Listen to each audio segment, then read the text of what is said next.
Hi, Beach Buddies. I am here to read chapter 13 to you guys, and it's kind of a longer chapter, so this one's going to take a little bit. But I'm going to read chapter 13, and then I probably won't read to you tomorrow because my dad's coming in town tonight. So I'll be visiting with him this weekend. I don't get to see him that much, but we only have 2 chapters left after today, 14 and 15, so we'll finish that up next week, right in time for school to be out anyway. All right, chapter 13 is called Fame. The music editor of the New York Times was quite surprised to get Mr. Smedley's letter, but he believed in the freedom of the press and had it printed on the theatrical and musical page of the paper. The next morning, thousands of people, at home over the breakfast table and on the buses and trains coming into New York, read about Chester. The Bellinis got to the newsstand very early. Papa opened the Times bundle and thumbed through a copy looking for the letter. When he found it, he read it aloud to Mama and Mario and then folded the paper and put it back on the stack to be sold. "So," said Papa, "we have a celebrity in our midst." The celebrity was at that moment having himself a big yawn in the cricket cage. He had been up most of the night with his manager and Harry Cat. He was learning new pieces. After breakfast and having another stretch, he tested his wings against each other like a violinist making sure that his violin's in tune. The wings were fine. This time of year, they almost itched to chirp. Chester ran over the scales a few times and started to play. His first selection was something he had heard the night before called A Little Night Music. It was by a man named Mozart. I bet you guys have heard of Mozart from Miss Joya. Chester and Tucker and Harry had all been delighted by A Little Night Music. They thought it was a good piece for the cricket to learn, because they had heard it first at night, and also because Chester was quite a little person himself. It was lovely music, too, with little tunes that sounded like insects hopping around and having a grand time. As Chester played, the station began to fill up with the usual commuters. People collected around the newsstand, some drawn by the chirping, and others because they wanted to see the cricket that they'd read about. And as always in New York, when a little crowd formed, more people came just to see what the others were looking at. Bees do that, and so do human beings. Somebody asked who was playing. "A cricket," a man answered. "Oh, stop joking," said the first man, and burst out laughing. In front of him, a little lady with a feather in her hat, who was enjoying the music, turned around and whispered, "Shh," very angrily. In another part of the station, a man was reading Mr. Smedley's letter, and 2 other men were reading over his shoulders. "My gosh," said the one on the right, "a cricket. Who would have believed it?" "It's a fake," said the man on the left. "Probably a record." The man in the middle, who owned the paper, snapped it shut. "It isn't a fake," he said. "It's a little living creature, and it sings beautifully. I'm going to give up my season ticket to the Philharmonic." Everywhere people were talking and arguing and listening to Chester. Mario made a pile of old magazines and put the cricket cage on top of them so everyone could see and hear better. When he finished one number, a shout of "More, more" rang out through the station. The cricket would catch his breath, have a sip of water, flex his wings, and begin a new selection as fast as he could. And the crowd grew and grew. Mama Bellini had never seen such a crowd around the newsstand, but she wasn't one to be so dazed by good fortune that she missed out on such a chance. Taking a bundle of Times under one arm, she worked her way around, murmuring softly, so as not to disturb the music lovers, "Read about the cricket, read about the cricket. It's in the New York Times." People snapped up the papers like candy. Mama had to keep going to the newsstand for new loads, and in less than half an hour, the whole stack of New York Times had been sold. "Don't sit with your eyes shut," Mama whispered to Papa. Papa Bellini was one of those people who listened to music with their eyes closed. She put a bunch of Musical America into his arms. "Try these. It's a good time now." Papa sighed, but did as she asked him, and in a little while, all of the copies of Musical America were gone too. It is safe to say that there had never been such an interest in music in the Times Square subway station as there was on that morning. Over in the drainpipe, Tucker Mouse and Harry Cat were listening too, Harry with his eyes closed like Papa Bellini. There were so many human beings that they couldn't even see the newsstand, but they could hear Chester chirping away on the other side of all the heads and legs and backs. His clear notes filled the station. "Didn't I tell you," said Tucker between pieces. "Look at them all. There's a fortune in this. I wish one of us was big enough to pass the hat." But Harry only smiled. He was happy right where he was, just sitting and enjoying the music. And the crowd kept on growing. That first day alone, there were 783 people late to work because they had stopped to listen to Chester. During the next few days, other papers besides the New York Times began to run articles on the cricket. Even Musical America sent an assistant editor, down to hear a recital, and Chester was news on the radio and television. All the announcers were talking about the remarkable insect who was delighting throngs in the Times New York subway station. There's a little picture of everybody crowded around Chester.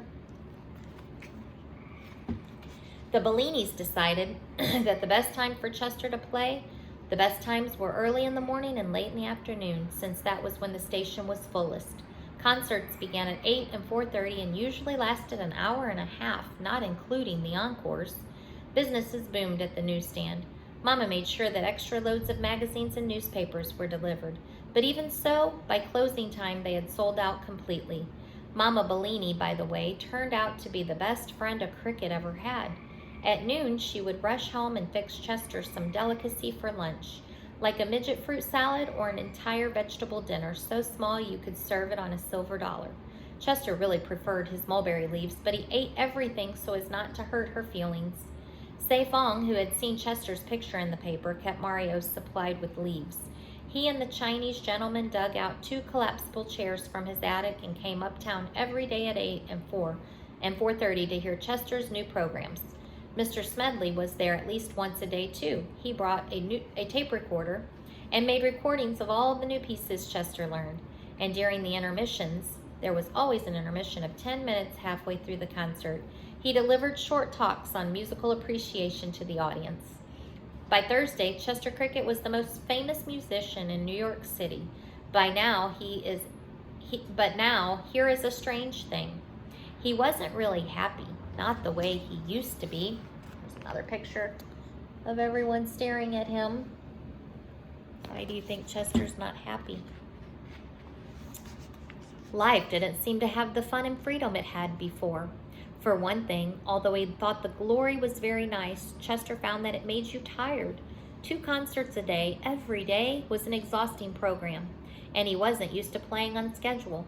Back home in the meadow, if the sun felt nice or the moon was full, or if he wanted to have a musical conversation with his friend the lark, he would chirp because the mood was on him. But here, he had to begin performing at 8 and 4:30 whether he wanted to or not. Of course, he was very glad to be helping the Bellinis, but a lot of the joy was gone from playing. There was something else. Chester didn't like being looked at. It wasn't so bad while he was playing. Everyone was quiet, enjoying the music. But after the performance was over, the human beings crowded around and put their faces down close to the bars and poked their fingers through. Souvenir hunters had taken his paper cup and even the pieces of mulberry leaves that were left over. Chester knew they didn't mean any harm, but he couldn't get used to the idea that millions of eyes were staring at him. It got so bad that when the concerts were over, he took to crawling into the matchbox and pushing up a piece of Kleenex to block the entrance. Then, on Thursday, 3 things happened that upset him very much. The first was September. It was the first day of the new month. Chester happened to glance up at the top of a copy of the Times where the date was, and there he saw it, September 1st, a new month. And a new season, too. Autumn was almost upon them. For some reason, the thought of September, with all of its changes, made Chester feel very small and lost. And that evening, while he was playing, a brown leaf, the first leaf of the fall, blew into the station and landed right next to the cricket cage. Now, this leaf had come from New Jersey.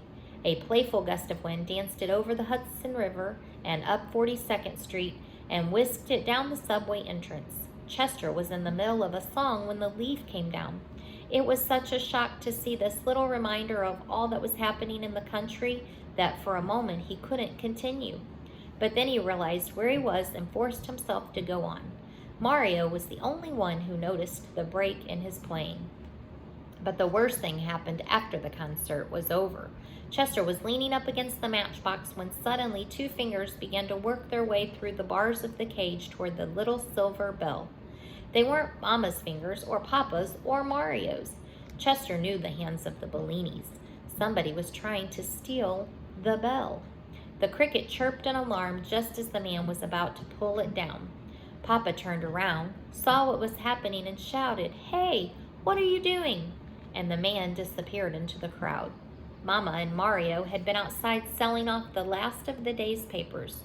They came running back to see the newsstand. "And what is it?" Mama panted. "A thief," said Papa. "Is my cricket all right?" asked Mario anxiously. "Yes," said Papa. "He's in the matchbox." Mario picked up the box and looked in. There was Chester piling a Kleenex against the opening. "You can come out now," the boy said. "It's safe." But Chester wouldn't come out. He wouldn't come out. Mario had noticed that the cricket took to hiding after each recital, and it worried him. Mama Bellini was convinced that the man was a kidnapper, or rather a cricket napper, not just a thief. But Papa told them how he had been going straight for the bell. "That bell belongs to my cricket," said Mario. "Mr. Fong gave it to him." He unfastened the bell and put it back by the cash register drawer, next to Mama's earring, so it wouldn't tempt anyone else. Chester was still hiding in the matchbox. Mario gently pulled the Kleenex away and whispered, "Please come out." Chester stirred and chirped, but stayed where he was. "What's the matter with him?" asked Papa. "I think he may be sick," said Mario. He coaxed Chester with a mulberry leaf. The cricket poked his head out of the matchbox. When he saw the crowd had broken up, he jumped into the palm of Mario's hand. "You should take him to the bug doctor," said Mama. "What do you call them?" "Entomologists," said Mario, holding the leaf for Chester to nibble. "We'll take him to an entomologist," said Mama. "He might just be tired," said Papa. "We could give him a rest for a few days." Chester had eaten as much of the leaf as he wanted. He gave a short chirp for thank you and jumped back into his box. "He isn't happy anymore," said Mario. "How do you know?" said Mama. "I can tell," Mario said. "I know how I'd feel if I were a cricket." Mario put the matchbox in the cricket cage. "Next week school begins," he said. "You've got to promise you'll take good care of him while I'm not here." "We will, Mario," said Papa. "We like him too, you know." The boy stood looking down at the cage. His forehead was drawn together in a worried frown. "I almost wish he hadn't come to New York, if he isn't going to be happy here," he said finally. Chester heard him and thought about what he had said. He thought about it while the Bellinis were fitting on the cover, and later in the darkness, after they had gone home, he was still thinking about it. Then quickly, like a lock snapping into place, something was decided in his mind. Chester felt very relieved after the decision had been made. He sighed, and his wings and his legs all relaxed as he waited there for Tucker Mouse. What do you think his decision is? I think I know. All right, so the next chapter is chapter 14 called Orpheus. And I'm not going to read to you guys tomorrow because my dad's coming in town tonight. So I'm going to be visiting with my dad this weekend. But we have 2 more chapters left. So we will read those next week, and that'll be perfect. That'll take us right up to when the last day of school was supposed to be anyway. So you guys have a great weekend, and I'll see you next week.